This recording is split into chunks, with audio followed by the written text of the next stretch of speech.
We'll call the meeting to order. Our first order of business is the public forum. Would anyone like to speak in the order of the good here? Not all at once. No, we're good. Okay. Nobody wants to say hi. Next item would be approval of the minutes from the August 2nd meeting. So everybody had an opportunity to read those over? Mm-hmm. Any questions, comments, concerns? No. I'll entertain a motion to approve. I will motion to approve last week. Second? I'll second. Yeah. All those in favor, say aye. Aye. Aye. Opposed? Motion carries unanimously. Next item on the agenda is the special grants project workshop. Do you want to run through the itinerary for that or the timeline, Brian? Yeah, I'll go through that right now. Thank you everyone for being here. We have, we'll go over the annual grant materials first, so that you get an idea of what to expect and what the process will look like. And then we'll move into the spring special project grant criteria and the changes that are noteworthy for this coming year. So for annual grants, the commission made a change this year that attendance at tonight's workshop is not required. It used to be a requirement, but it is strongly encouraged. So hopefully everybody who's out there considering applying will be able to review this workshop on the city's website or YouTube or Facebook or all the different places that we have it posted so that they can get this information. The complete application is due on October 8th in the city manager's office. We prefer them electronically if you can. We have the forms available on the website. If you absolutely can't make it electronic, we will take a printed copy. You only need to submit one. Please just ensure that you don't substitute any forms or sort of color outside the margins on the application, and just fill in the components of the application that are there. The hearings for the annual grants are going to be held on November 1st. Now, this workshop isn't mandatory requirement tonight, but the hearings are. So you will need to have a representative attend the hearings. We have a schedule on the front table here, so you can sign up for a time slot before you leave here. Or if you're not sure what your availability is, you can always call our office, ask for Carly, and she will schedule you for a time slot. The purpose of these hearings is to go over very briefly your funding request and answer any questions that the commission might have about your request to make sure that they understand it when they're making their recommendations. So these are very quick hearings, 5 minutes. They don't even have to go that long if it's a very simple request, but we like to keep them moving. So we also encourage you to show up maybe 10 or 15 minutes or even earlier before your scheduled hearing time, just in case things are running ahead of schedule. Then the commission will go to the city council and ask for what the pot of money is going to look like to be able to distribute to the requests. And then we'll deliberate on the amounts to be offered to each organization, and we'll make recommendations, and those recommendations will be posted on January 10th. We'll post them on the website, we'll post them downstairs in City Hall, and we'll post them in the bulletin board in the city manager's office. And then things will become finalized once the city council approves those recommendations and the city budget gets approved later in the spring. So eligible organizations, to be eligible, you need to meet all these criteria that are listed up here, be a nonprofit organization, tax exempt, non-governmental, be located in Ames, and have a purpose of specific arts goals, indicated either by bylaws or the mission statement of the organization. You have to ensure that your services and programs are available to participants on a non-discriminatory basis, so without regard to race, religion, creed, or any of the other protected classes. And we request that you indicate in the materials that you have for your programming that that your programs were supported in part by the Commission on the Arts for the City of Ames. In order to be eligible for funding, you need to show that you need funding, that you have a need for financial support. You'll need to show that you've made efforts to obtain funds elsewhere than simply asking CODA. And so that might be through fundraising, through sponsorships with other organizations. It might be through ticket sales or other sources of revenue. You need to show that you, as an organizer of your activities and as an applicant, are fiscally responsible. So somebody who can follow the deadlines and the criteria that are outlined in the grant contract, follow all the reporting requirements and so forth. And really what the application boils down to is ensuring that you explain who will be served by your programming and how will they be served. That's really the key question that the commission is looking to get an answer to through the answers to the questions in the materials. There are a variety of activities or areas that are not eligible for funding through this process. Things like capital improvements, salaried staff, out-of-state travel, debt reduction, hospitality expenses, things that are taking place outside of the grant period.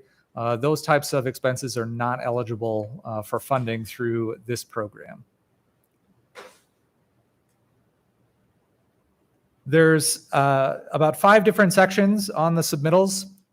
You'll find the documents on the CODA webpage at www.cityofames.org/CODA. There is an annual grant process and guidelines document that goes over a lot of this eligibility information I'm just now talking about.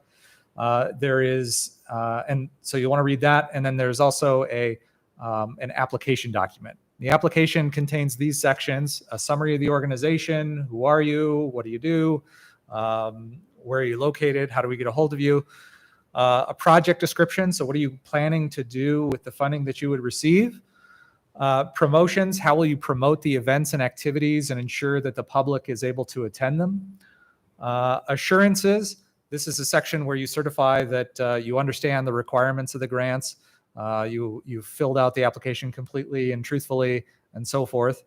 And then a budget and a balance sheet. So budget for the upcoming year and for any prior years, and then the balance sheet indicating the last closed fiscal year finances. There is a final report that's due through these grants. This is due at the end of the fiscal year. For those of you who have a grant in the current year, CODA has made an adjustment. So the 21-22 final report was due, I think, on July 9th of 2022.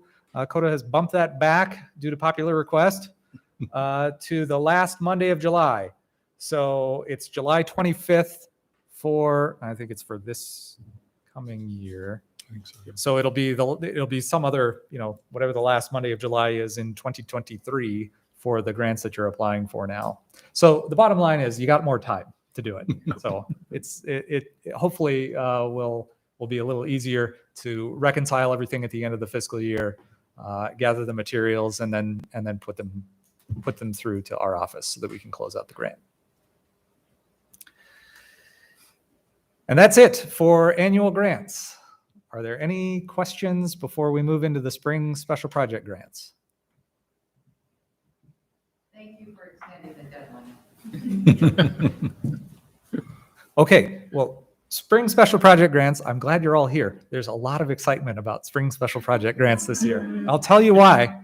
I'll save it for the end, actually, to keep you here. Such anticipation. Okay, so special project grants are for special opportunities and circumstances that you can't necessarily foresee when you apply for your annual grant funding. So something unique has come up. You have a unique opportunity, a chance of a lifetime to put together a program that you had never thought of before, and that's what these grants are for. The program cannot be funded if it was denied, if you applied for it through the annual grant process and didn't get funding for it. So that's the main exception to the special project grant process, unless you're doing something that's significantly different than what you had initially proposed. And you'll need to show why and how. Here are the deadlines. So we're talking about the period between January 1st of 2022, coming up here in a couple of months, and June 30th, 2022. So the grant has to be for an activity that takes place during that period of time. Today is the workshop. The applications are due 1 week from today, September 20th. And there are hearings, again, required in-person attendance if you're planning to apply for this grant. These hearings will be on October 4th. Similar format to the annual grants. We don't have specific time slots, but you're there to provide a brief overview of what you're applying for and answer any questions that the commission might have about your submittals. And then the commission will decide and notify the applicants by November 2nd with what the recommendation is. And then the city council would go through the award process, and you would get a contract signed and returned to you before January 1st. And then again, July 25th, 2022 is when the final report would be due. So that is the same date as the annual grant final report. It's again been moved back to give you a little more time to gather all those materials together and submit them.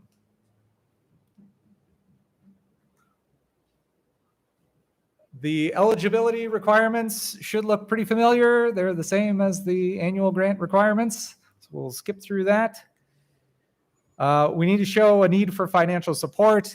We also need to demonstrate that you're collecting income where possible. So if it's an event that could be ticketed and you can gather revenue from ticket sales, that is something that should be pursued rather than trying to 100% finance the event through a CODA grant.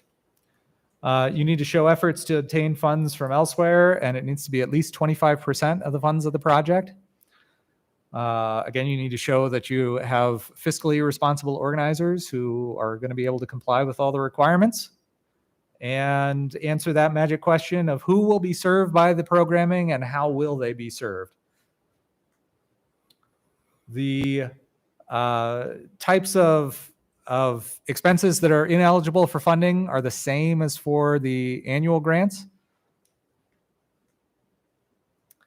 And the submittals. The application is again on the CODA website under special project grants. The application needs to be signed by somebody who's authorized on behalf of the organization to sign it, and then submitted to our office. Electronic submittal is preferred. You do not need to submit any supporting materials on, along with the application. If you do, please be judicious about how much to submit, and don't overwhelm us with lots and lots of materials. Hopefully everything you have to say can be contained on the application form. But if you do need an extra page or something like that to explain in more depth what you are proposing, we can accommodate that. The attendance tonight is not required to apply for the funds, but you will need to be in attendance at next week or at next month's hearings in order to present the proposal in more detail. And you can submit the documents for the application to coda@cityofames.org. Okay, this is the exciting new part. So typically, these awards are $1,000 a piece. CODA has a substantially higher amount of funding available for special project grants this year than it would in normal years. So normally it's about $5,000 in total for fall and spring. This year there is, for spring alone, there's $15,341 available to give out this spring. So to ensure that that money gets out the door, CODA has approved bumping up the maximum award amount for each organization from $1,000 to $3,000. So you can write up to a $3,000 request. So I hope that the agencies will take advantage of that opportunity and come up with some really great proposals that take full advantage of our available funds this year. I don't know if I would expect that this is going to be a recurring higher amount of potential funding. It just happened to work out that way with this particular year because the council provided significantly more funds due to COVID-19 and the impact that it's had on the arts agencies. If you have any questions about the forms or the process or the funding or anything CODA related, feel free to give me a call or send an email to this email address. And either I or Carly Watson, who works in our office, will be able to assist. And I look forward to your applications. Yes?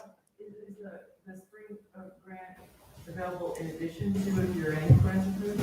Yes. So yes, spring and fall special grants are in addition to any annual grant that you might receive.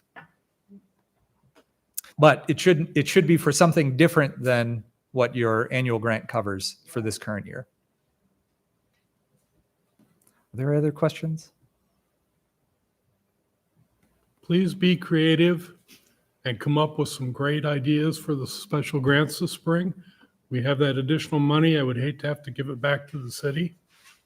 I would really like to give it out. And if we don't give it all out, it'll make it more difficult next year to see an increase in funding like we've had the last year, because the city's been really pretty generous with us. So I would encourage you to reach out to other people in your network and let them know this is available. I know they've only got another week to get the application in, but there's a lot of great ideas out there, a lot of very creative people, and I'd love to see I'd love to have the 15,000 not be near enough, I guess is what I'm saying. So please get the ideas rolling in. All right, that does it for the workshop. Oh, easy stuff. If there are no other questions, we'll move on to upcoming dates here. The spring 2022 special grant application is due September 20th. The annual grant applications are due October 8th, and the next meeting is October 4th, which is a mandatory meeting for anybody submitting a spring special grant. Any other comments, concerns? They're all quiet. Yeah. Nice. Well, I'll entertain a move to adjourn. I'll second. All right. All those in favor? Yay. I We are adjourned. Thank you for coming.